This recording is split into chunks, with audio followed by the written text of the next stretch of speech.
크리스마스는 기억하는 겁니다. 그렇죠? 기억. 예수 그리스도 이 땅에 오시는 것을 우리 다시 리마인드 기억하면서 그것이 오늘 살아가는 내 삶과 어떤 상관이 있는가를 이제 우리들이 생각하고 묵상하고 고민하면서 주님이 원하셨던 삶을 이제 우리들에게 위임된 그 삶을 우리가 대신 살아가는 것이라고 생각합니다. 오늘 하나님께 은혜 입은 사람이라는 제목. 성경은 하나님께 은혜 입은 사람들의 이야기입니다. 그리고 이 이야기는 곧 오늘 예배드리는 모든 사람들의 이야기가 될 수 있다는 것이죠. 그러니까 평범한 사람들의 이야기예요. 아브라함도 믿음의 사람이라고 여겨졌지만 하나님이 그렇게 불러주셨지 그 자신은 얼마나 연약했습니까? 다윗도 모세도 다 마찬가지입니다. 연약함 그대로 있었지만은 하나님이 받으시고 은혜로 그들을 사용하셨어요. 우리는 왜 해마다 크리스마스를 기념하는가? 우리는 왜 크리스마스를 기뻐하는가? 이 성탄절이 도대체 나랑 무슨 상관이 있어? 그래서 2023년 성탄절은 내가 어떤 마음으로 맞이해야 되는 것인가? 그리고 올해 2023년 이 성탄절에 내가 할 일은 무엇인가에 대해서 한번 같이 생각해 보고자 합니다. 자, 말씀 우리 같이 한번 더 살펴보도록 합니다. 여섯째 달에 천사 가브리엘이 하나님의 보내심을 받아 갈릴리 나사렛 동네에 가서, 자, 이 천사가 나오죠. 여기 지금 그림에 나와 있는 캐릭터처럼 천사는 등에 날개가 달려가지고 저렇게 날아다니는 그런 존재가 아니죠. 말씀을 집중해서 보세요.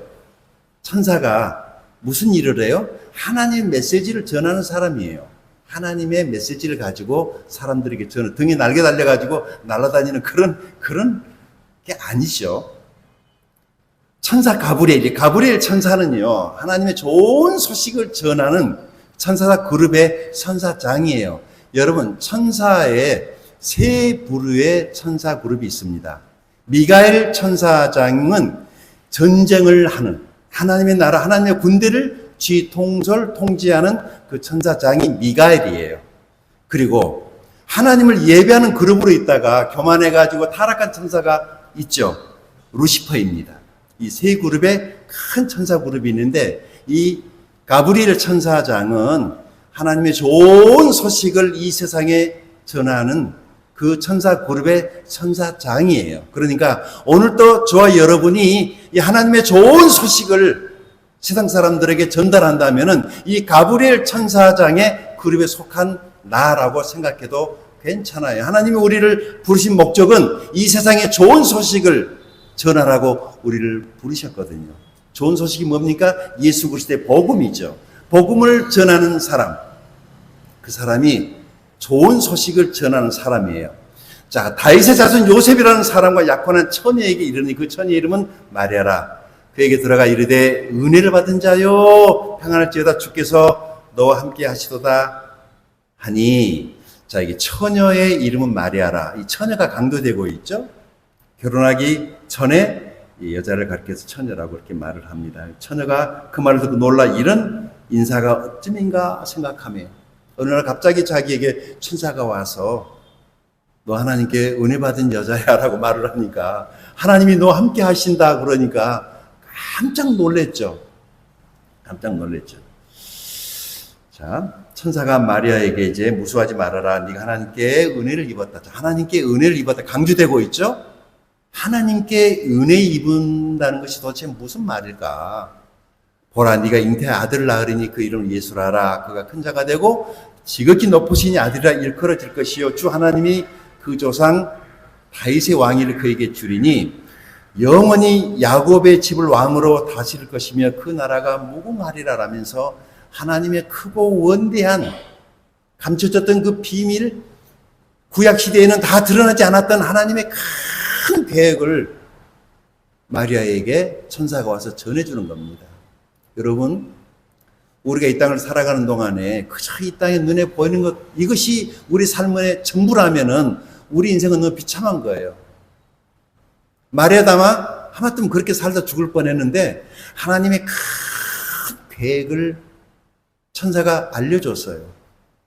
이 하나님의 계획을 알고 그런 비전을 품고 그런 꿈을 가진 사람은 보다도 위대한 삶을 살아갈 수가 있지 않겠습니까? 그리고 이제 마리아가 천사에게 이렇게 말합니다. 나는 남자를 알지 못하는데 어찌 이런 일이 있겠습니까? 아들을 갑자기 낳겠다라고 그러니 처녀가 그것도 한국 속담에는 처녀가 애를 낳아도 할 말이 있다라는 속담이 있지만 이 나라에서는 처녀가 애를 낳으면은 돌마다 죽는 거예요. 바로 죽습니다. 그렇게 엄격한 나라예요. 그래서 지금 너무 걱정되잖아요. 그래서 자기 마음을 그대로 표현합니다. 내가 남자를 모르는데 아직 약혼만 했지 잠자란 적이 없는데 내가 어떻게 아기를 낳을 수 있단 말입니까? 천사가 친절하게 대답합니다. 성령이 네게 임하시고 지극히 높으신 능력이 너를 덮으시리니 우리의 삶 속에 있는 성령의 능력, 나의 연약함을 감싸 안으시고 덮어주시는 그 능력이 우리를 구원의 확신을 갖게 하고 예수 그리스도를 믿어 하나님의 자녀가 됐다라고 하는 이 확신 가운데 서 있을 때 우리의 삶에 변화가 있고 세상에 메시지를 전하는 사람들이 될 수 있을 것입니다. 그러므로 나실 바 거룩한 이는 하나님의 아들이라 일컬어지리라. 보라 네 친족 엘리사벳은 늙어서 아들을 빼었느니라. 본래 임신하지 못한다고 알려진 이가 이미 6달이 되었나니. 그렇죠? 그래서 먼저 침례 요한에 이 땅에 먼저 하나님이 보내셨는데 그것도 기적이었어요. 엘리사벳도 아이를 낳을 수 없는 그런 상태였는데 하나님께서 기적을 먼저 보여주신 것이죠. 자, 대저 하나님의 모든 말씀은 능하지 못하심이 없다라고 천사가 다시 한번 재차 하나님은 말씀이시고 이 말씀이 능력이고 이 말씀으로 천지 만물을 만드시고 붙으시고 움직여 가시는 이 하나님의 능력은 결국은 말씀이야 라면서 이 말씀을 말합니다. 하나님의 말씀은 능하지 못하심이 없습니다. 아무도 아멘 안 하시네. 다시 한번 하나님의 말씀은 능하지 못하심이 없습니다.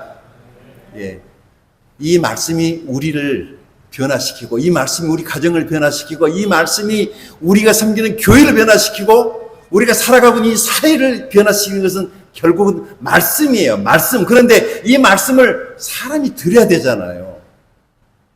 하나님은 말씀하시고 사람은 이 말씀을 들어야 돼요. 정확하게 들으면 이 말씀을 삶 속에 행할 수 있단 말이죠. 자, 마리아가 천사가 확신을 주는 이 말씀 때문에 이런 고백을 합니다. 읽어보십시다. 시작. 마리아가 이르되 주의 여종이오니 말씀대로 내게 이루어지이다 하며 천사가 떠나가니라. 이게 성탄의 메시지예요. 예, 하나님이 하시면은 무엇이든 못하겠습니까? 내가 돌마다 죽으면 죽죠 뭐 하는 이런 순교의 각오로. 여러분, 이 안 돼요. 이게 입에 달리면은 진짜 안 되는 인생을 삽니다. 안 돼요, 못해요. 모태 신앙이 가장 입에서 많이 나오는 말이 못해요, 못해요, 못해요. 그 겸손이 아니에요. 하나님은 하실 수 있어요. 그래서 하나님은 하실 수 있다고 아멘 하고 하나님께 내 자신을 내드려야 됩니다. 상황을 보세요. 자기가 임신한 사실을 알려진 돌마다 죽는 상황인데 마리아가 하나님이 하시면은 할 수 있다고 믿는 고백을 하죠. 그래서 말씀대로 내게 이루어지다. 자, 여기서 이 말씀이 이루어진다는 것은 무엇일까? 다시 설명해 드리겠습니다. 성탄은 마리아를 위한 것도 아니고 교회를 위한 것도 아니고 바로 이 세상 모든 사람들, 하나님의 사랑은 편견이 없으십니다. 유대인만 사랑한 게 아니고 예수 믿는 사람만 사랑한 게 아니고 하나님은 예수 안 믿는 사람을 더 사랑하십니다. 왜냐하면 그들이 예수 그리스도를 믿고 하나님께 돌아와야 하기 때문에. 그래서 크리스마스는 나를 위한 크리스마스가 되어야 합니다. 세 가지 영적 교훈을 말씀드리겠습니다. 자, 여기 같이 한번 읽어볼까요? 우리 중에 이루어진 사실에 대하여 처음부터 목격자와 말씀에 일꾼된 자들이 전해준 그대로 내력을 저술하려고 붓을 든 사람이 많은지라 그 모든 일을 근원부터 자세히 미루어 살핀 나도 데오빌로 각하에게 차례대로 써보내는 것이 좋은 줄 알았으니. 누가복음 1장 1절 3절입니다. 누가복음 이렇게 시작을 합니다. 우리 중에 이루어진 사실에 대해서 팩트. 이것은 역사적인 사실이에요. 예수님이 이 세상에 태어났다는 것은 역사적인 사실이에요. 그냥 누가 사람들이 그렇게 말해서 그냥 전례대로가 아니고 예수 그리스도의 이 세상에 태어나심은 역사적인 사실이에요. 특별히 누가는 의사였습니다. 그래서 누가복음을 읽어보게 되면은 누가는 의사의 입장에 서서 어떻게 동정녀 탄생, 결혼하지 않은 여자가 남자랑 잠자리 하지 않았는데도 불구하고 이것이 잉태돼서 사람이 어떻게 출생할 수 있었는가에 대해서 의사로서 평생을 자기가 공부했던 사람으로서 이건 하나님만이 하실 수 있는 일이야. 그래서 그가 모든 것을 다 내려놓고 이 놀라운 사실을 기록을 하기 시작을 합니다. 그래서 첫 번째 쓴 책이 누가복음이고 두 번째 책이 사도행전이에요. 그래서 누가복음하고 사도행전이 연결되어 있습니다. 누가가 기록한 책이에요. 성경은 역사적인 사실이에요. 여러분에게 있어서 성경책, 이 성경이라는 책은 여러분에게서 어떤 의미입니까? 그냥 예배 갈 때 갖고 다니는 그냥 책? 집에도 하나, 직장에도 하나, 자동차 뒤에도 하나, 거실에도 하나, 안방에도 하나 그냥 장식해 놓은 책? 한국은요 정말 별의별 성경책이 많이 있죠. 컬러도 다양하고 보통 아마 5권, 6권 정도는 한 개인이 가지는 것 같아요. 책이. 베트남에는 성경책이 많지 않아요. 이 성경책, 급할 때 보는 책, 아니면 심심할 때 보는 책, 어떤 사람은 잠 안 올 때 본다고 그러더라고요. 여러분에게 성경책은 그런 책입니까? 이 성경책은 역사책이에요. 물론 이스라엘 나라의 역사지만은 그게 오늘나라랑 무슨 상관이 있는가 성경을 보면 자세히 알 수가 있습니다. 성경은 역사적 사실을 기록한 책이에요. 그래서 성경을 진리다라고 말하죠. 변하지 않습니다. 이 세상은 변하고 천지는 없어지겠으나 내 말은 없어지지 아니하리라고 주님 말씀하셨고 지난 2000년 기독교 역사 속에 수많은 원수들이 이 성경책을 없애려고 시도를 했지만은 하나님은 이 책을 놔두셨습니다. 이 책을 붙잡아야 됩니다. 이 책은 기록된 하나님의 말씀입니다. 예수 그리스도의 탄생은 사람들이 만든 이야기가 아니고 사실이에요. 팩트입니다. 성탄은 저와 여러분을 위한 이야기가 틀림없습니다. 자, 두 번째, 성탄은 하나님의 은혜 이야기입니다. 먼저 1장 28절 30절 그에게 들어가 이르되 은혜를 받은 자여 평안할지어다. 천사가 그랬어요. 마리아에게 은혜 받은 자여 평안할지어다. 하나님의 은혜는 우리 마음 안에 임할 때 처음에 평안이 내 마음 안에 가득 차오는 거예요. 그게 은혜예요. 뭐 예수 믿어가지고 뭐 집 한 채가 두 채 되고 뭐 돈 벌고 대박 나고 뭐 자식 좋은 대학 들어가고 자동차 사고 그게 아니고 성경에 그런 말 없어요. 그거는 예수 안 믿는 사람들도 얼마든지 할 수 있잖아요. 투기하고 그러면 부모로부터 뭐 금수 물고 태어나면 일 안 해도 평생 배 두드리고 먹고 살고 그걸 우리가 축복이라고 말하나요? 하나님의 은혜가 우리 마음 안에 심령 안에 임하면 내 마음 안에 나를 짓누르고 있던 죄짐이 벗어지면서 내 마음 안에 저기 그 다낭 미케 비치에 나가서 보면은 미키 해변에서 보면은 넓은 바다의 그 평안이 내 마음 안에 심령 안에 확 차 들어오는 겁니다. 평안. 처녀가 그 말을 듣고 놀라 이런 인사가 찐인가 생각하며 천사가 이르되 마리아여 무서워하지 말라 네가 하나님께 은혜를 입었다. 이 하나님께 은혜를 입었다. 여기서 주께서 너와 함께 하신 이것을 임마누엘이라고 그러죠. 임마누엘. 하나님이 함께 하시는 것. 내가 하나님과 함께 하는 것이 아니고 하나님이 내게 오셔서 나와 함께 해야지 하나님과 동행할 수 있어요. 내가 하나님과 함께 하려고 짹짹짹짹 참새처럼 열심히 해봐야 참새가 어떻게 독수리처럼 높이 날아갈 수 있겠어요? 열심 가지고 되는 게 아니에요. 신앙은 하나님이 내게 찾아오시고 내게 은혜를 주셔야지 하나님의 자녀로서 삶을 살아가는 것입니다. 그런 것을 구원의 은혜라고 그러죠.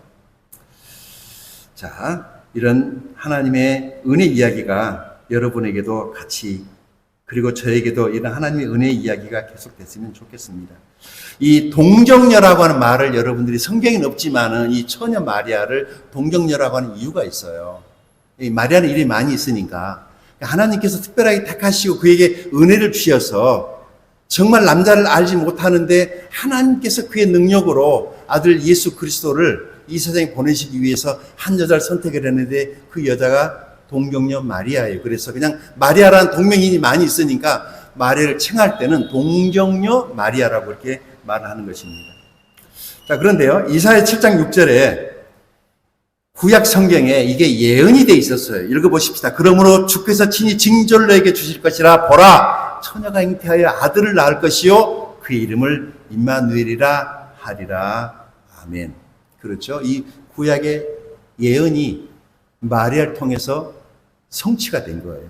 마태복음 1장 23절입니다. 보라, 처녀가 잉태하여 아들을 낳을 것이요 그의 이름을 임마누엘이라 하리라 하셨으니 이를 번역한 즉 하나님이 우리와 함께 계시다 함이라. 아멘. 이사야 선지자는 예수님 오시기 전에 약간 760년 전에 활동하던 선지자였어요. 760년 전에 살아가던 사람이 예언을 했어요. 처녀가 잉태하여 아들을 낳을 것이다 라고 그런 예언을 했는데 사람들이 무슨 생뚱맞는 이야기야? 라고 그때 사람들은 그렇게 이해했겠죠. 그런데 정확하게 그 예언 그대로 이루어진 거예요. 마태복음 1장 23절에 보라, 처녀가 잉태하여 아들을 낳을 것이요 그의 이름을 임마누엘이라 하리라 하셨으니 이를 번역한 즉 하나님이 우리와 함께 하시라 하며, 이게 성탄이에요. 크리스마스. 하나님이 인생 세상에 찾아오셔서 우리와 같이 처절하게 피눈물 나는 이 땅에서 삶의 현장을 걸어가시고 같이 우시고 아파하셨어요. 그래서 그분이 우리를 도우실 수 있는 겁니다. 하나님의 예언이 성취된 사건이 성탄절입니다. 그래서 이 성탄절에 우리들이 하나님의 말씀을 다시 한번 되새겨 보실 수 있기를 바랍니다. 창세기 6장 7절 9절에 이런 말씀이 있습니다. 읽어보십시다. 시작. 이르시되 내가 창조한 사람을 내가 치면 쓸어버리되 사람으로부터 가축과 기는 것과 공중의 새까지 그리하는 이는 내가 그것들을 지었음을 한탄함이라 하시니라. 그러나 노아는 여호와께 은혜를 입었더라. 아멘. 하나님께서 이 세상이 너무 타락하고 파괴해서 이 세상 지으시고 사람 만든 걸 후회하시고 물로 청소한 적이 있었죠. 홍수 심판. 그럴 때 하나님의 이 진노가 이 땅 가운데 무서운 심판이 임할 때 그 심판 가운데서 유일하게 한 사람 누구예요? 노아는 여호와께 은혜를 입었더라. 그러나 노아는 여호와께 은혜를 입었더라. 이 은혜 입은 사람은 이 세상을 구원할 수 있는 하나님의 능력을 가진 사람이에요. 그냥 하나님의 은혜 받아가지고 나 잘 되고 나 잘 먹고 잘 살고 그 정도로 극한시키지 마세요. 하나님의 은혜는 그러라고 우리에게 주어지신 것이 아니에요. 진짜 성경에 은혜 받은 사람 노아는 이 세상을 구원하는 방주를 만들었어요. 노아는 당대 의인이요 완전한 자라. 그는 하나님과 동행하였으며 예수 그리스도는 이 땅에 오실 때 임마누엘, 하나님이 우리와 함께 하시다. 하나님은 노아랑 같이 동행했습니다. 은혜를 입었다.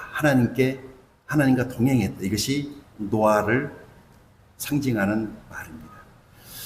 노아는 방주를 지어서 홍수 심판으로부터 세상을 구원했죠. 동정녀 마리아는 예수 그리스도를 이 세상에 탄생시킴으로 인해서 이 땅에 살아가는 모든 사람들을 죄로부터 구원한 일을 했어요. 그것이 바로 은혜 받은 자의 모습입니다. 자, 당신을 위한 크리스마스. 마태복음 1장 21절 읽어볼까요? 시작. 아들을 낳으리니 이름을 예수라 하라. 이는 그가 자기 백성을 그들의 죄에서 구원할 자이심이니라 하니라. 아멘. 예수가 이 세상에 태어난 목적 이유에 대해서 성경은 자세하게 기록합니다. 그들의 죄에서 구원한다. 그리고 예수 그리스도, 예수란 이름 자체가 구원자예요. 내가 예수를 믿는다면은 우리를 죄에서부터 예수님이 구원하시는 거죠.